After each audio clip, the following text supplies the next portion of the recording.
Hi giraffes! I'm going to read a chapter of our class book that we started, if any of you remember. It was George's Marvellous Medicine. So I'm going to film a chapter and then upload it to YouTube, and I will continue to do that so that hopefully it feels a little bit like we're still reading the book. So I know we'd already started, but I think probably best to start again. So George's Marvellous Medicine. A warning to readers. Try not to make George's Marvellous Medicine yourselves at home. It could be dangerous. Grandma. I'm going shopping in the village, George's mother said to George on Saturday morning. So be a good boy and don't get up to mischief. This was a silly thing to say to a small boy at any time.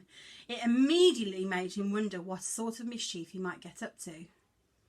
And don't forget to give Grandma her medicine at 11 o'clock, the mother said when she went out, closing the back door behind her. Grandma, who was dozing in her chair by the window, opened one wicked little eye and said, "Now you heard your mother," said George. "Don't forget my medicine." "No, Grandma," George said, "and just try to behave yourself for once while she's away." "Yes, Grandma," George said. George was bored to tears. He didn't have a brother or a sister. His father was a farmer, and the farm they lived on was miles away from anywhere. So there were never any children to play with. He was tired of staring at pigs and hens and cows and sheep. He was especially tired of having to live in the same house as that grisly old grunion of a grandma. Looking after her all by himself was hardly the most exciting way to spend a Saturday morning.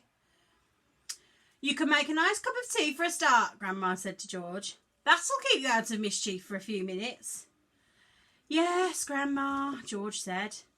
George couldn't help disliking Grandma. She was a selfish, grumpy old woman. She had pale brown teeth and a small puckered up mouth like a dog's bottom. "How much sugar in your tea today, Grandma?" George asked her. "1 spoon," she said, "and no milk." Most grandmothers are lovely, kind, helpful old ladies. Not this one. She spent all day and every day sitting in her chair by the window, and she was always complaining, grousing, grouching, grumbling, griping about something or other. Never once, even on her best days, had she smiled at George and said, "Well, how are you this morning, George?" Or, "Why don't you and I have a game of snakes and ladders?" Or, "How was school today?" She didn't seem to care about other people, only about herself. She was a miserable old grouch. George went into the kitchen and made Grandma a cup of tea with a tea bag. He put 1 spoon of sugar in it and no milk. He stirred the sugar well and carried the cup into the living room. Grandma sipped the tea. "It's not sweet enough," she said. "Put more sugar in." George took the cup back to the kitchen and added another spoonful of sugar. He stirred it again and carried it carefully into Grandma. "Where's the saucer?" she said. "And I won't have a cup without a saucer." George fetched her a saucer. "And what about a teaspoon, if you please?" "I've stirred it for you, Grandma. I've stirred it well." "I'll stir my own tea, thank you very much," she said. "Fetch me a spoon." George fetched her a teaspoon. When George's mother or father were home, Grandma never ordered George around like this. It was only when she had him on her own that she began to treat him badly. "You know what's the matter with you?" the old woman said, staring at George over the rim of the teacup with those bright, wicked little eyes. "You're growing too fast. Boys grow too fast and become stupid and lazy." "But I can't help it if I'm growing fast, Grandma," George said. "Of course you can," snapped Grandma. "Growing's a nasty childish habit." "But we have to grow, Grandma. If we didn't grow, we would never be grown-ups." "Rubbish, boy, rubbish," she said. "Look at me. Am I growing?" "Certainly not." "But you did once, Grandma." "Only very little," the old woman answered. "I gave up growing when I was extremely small, along with all the other nasty childish habits like laziness and disobedience and greed and sloppiness and untidiness and stupidity. You haven't given up any of those things, have you?" I'm still only a little boy, Grandma." "You're 8 years old," she snorted. "That's enough to know better. If you don't stop growing soon, it'll be too late." "Too late for what, Grandma?" "It's ridiculous," she went on. "You're nearly as tall as me." George took a good look at Grandma. She certainly was a very tiny person. Her legs were so short she had to have a footstool to put her feet on, and her head only came halfway up the back of the armchair. Daddy says it's fine for me to be tall, George said. Don't listen to your daddy, Grandma said. Listen to me. But how do I stop myself from growing? George asked her. Eat less chocolate, Grandma said. Does chocolate make you grow? It makes you grow the wrong way, she snapped, up instead of down. Grandma sipped some tea but never took her eyes from the little boy who stood before her. Never grow up, she said, always down. Yes, Grandma. And stop eating chocolate, eat cabbage instead. Oh, cabbage? Oh no, I don't like cabbage, George said. It's not what you like or what you don't like, Grandma snapped. It's what's good for you that counts. And from now on you must eat cabbage 3 times a day. Mountains of cabbage. And if it's got caterpillars in it, don't so much better. Ouch, George said.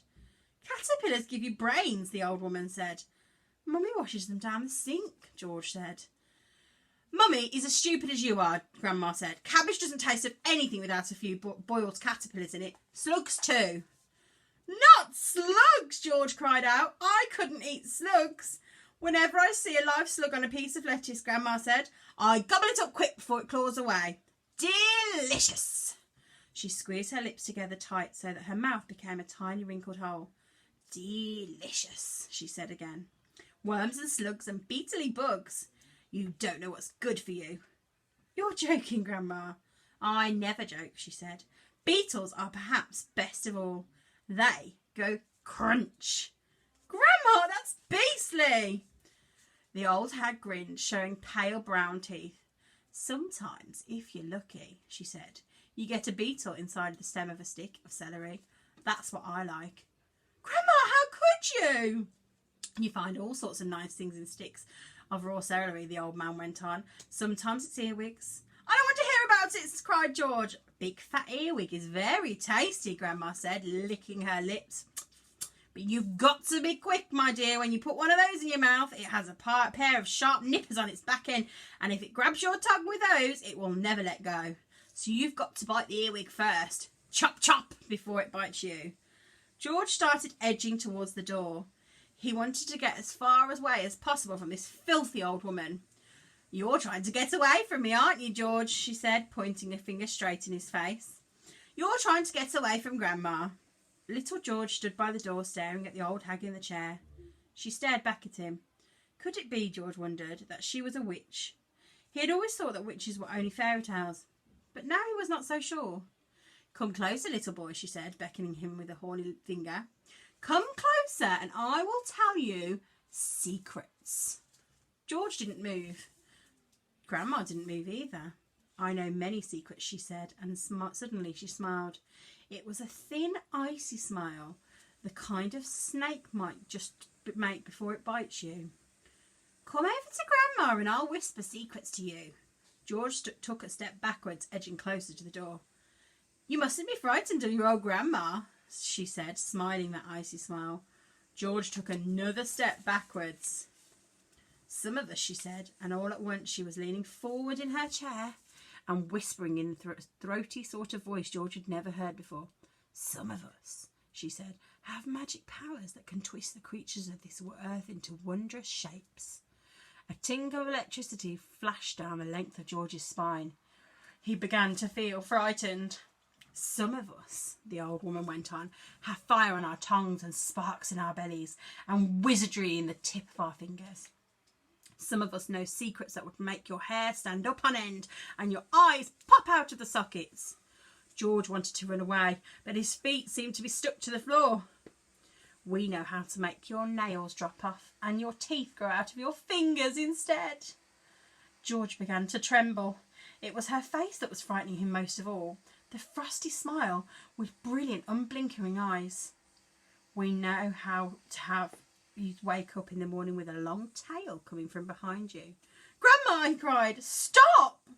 We know secrets, my dear, about dark places where dark things live and squirm and slither over each other.